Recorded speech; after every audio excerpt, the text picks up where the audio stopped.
Baik, episode kali ini saya mau cerita sedikit mengenai pertanyaan yang banyak ditanyakan teman-teman sekalian, yaitu mengenai masa depan sebagai karyawan outsourcing.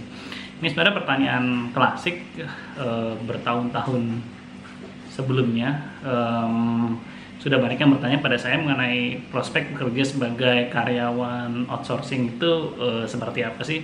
Kalau sempat lihat di blog, rata-rata komentarnya adalah negatif.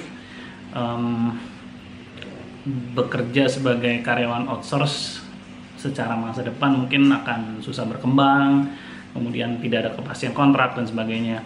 Nah, namun seiring berjalannya usia, berjalannya waktu, saya sudah 16 tahun bekerja saat ini. Saya lihat sepertinya outsourcing ini tidak terlalu berbeda dengan karyawan permanen ya. Kalau kita mau melihat dari sisi yang lebih positif ya, selama ini saya rasanya tidak pernah melihat orang yang permanen selamanya menjadi karyawan outsource gitu.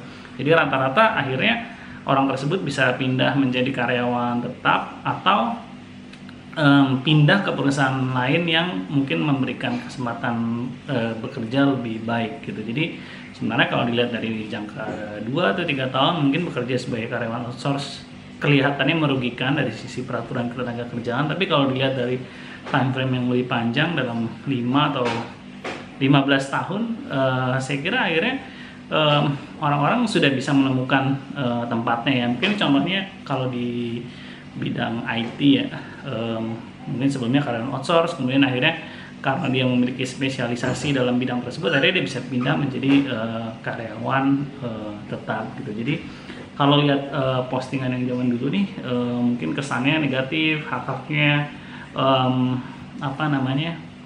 hak-haknya mungkin benefitnya jauh dibandingkan yang permanen. Tapi kalau lihat posisi sekarang, rasanya sih sayangnya fakta tersebut memang benar, tapi kalau dilihat dari sisi personalnya, akhirnya person tersebut dalam jangka waktu yang lebih panjang bisa bertahan dan akhirnya mendapatkan kesempatan karir yang lebih baik.